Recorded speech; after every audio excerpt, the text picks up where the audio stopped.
Thousands of people are still in shelters this morning after a string of deadly gas explosions set fire to dozens of houses in the Merrimack Valley Thursday. Authorities believe overpressurized gas lines caused the explosions and started 80 house fires. A teenager was killed and at least 25 others were injured. Eversource here, and it's often hard to get people from Eversource here, it seems.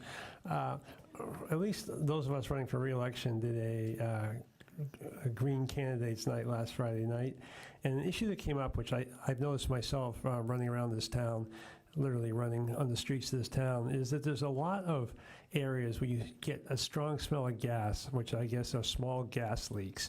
And someone at the forum, I don't know if it's true or not, because I didn't ask what the source of it was, stated there's like 100+ small gas leaks, which I guess is not considered dangerous and they're not going to blow up, but they do cause an odor in the area. I was wondering if you could just briefly realize you didn't know this was coming up, if you could either talk a little bit about that or at least get us information on that. Do these things exist? Do these leaks exist? And what is the plan? How does the utility go about dealing with it? Yeah, so we're all from the electric side, so I realize Okay. that's not an excuse. I'm just saying, so what I would suggest is get the locations of those smells, and we can send them to operations, gas operations, go out there and try to. I was under the impression you guys shared some of those reasources, at least for the public. Yeah, no, we live in the same building. I'm just saying I can't answer I that. thought you didn't you represent both, or am I incorrect? Okay. Okay. Good evening, Ronique Goldstein, Community Relations with Eversource Energy. Chairman, thanks for having us tonight, members of the council.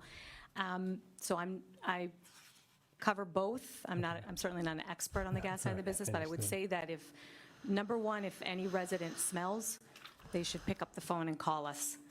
Standard protocol for when a gas smell call is made and received in customer service. They'll ask the location, so the closest physical address to that smell, and they will dispatch someone to assess the level based on equipment and their expertise, the level of that leak.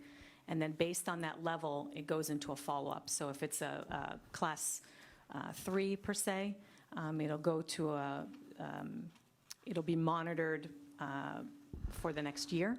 If it's a class 2, I believe it'll be monitored for 6 months. And then if it's a class 1, it gets repaired right away.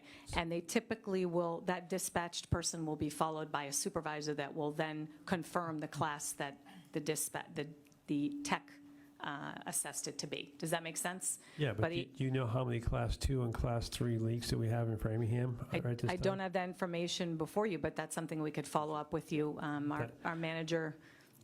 I'd be interested in knowing how many we have and if there's any plan beyond monitoring to deal with them. But there's definitely areas, like I say, being out on the streets, that you do get a short, whiff of gas for a period of maybe a. So I will say, since the members of the public may be watching tonight, we recently had an inquiry. Off the top of my head, I can't right now remember the street, but a resident called multiple times and then actually wrote to the mayor. And so we explained that oftentimes, and they didn't think that anything had been addressed. They said, how is it that I'm smelling? They run there or walk a dog. Those are usually how, a lot of times how it comes back to us. And so we did have a whole history of that intersection, and 3 leaks had been repaired in that area. And they said they hadn't seen us been there, but repairing the leaks. And they said, well, how is it that I still smell? And we said, it's very typical that once you repair one, then another one pops. Then another one, you repair that, then another one pops. And then ultimately, that's where lines go into the queue to get replaced entirely.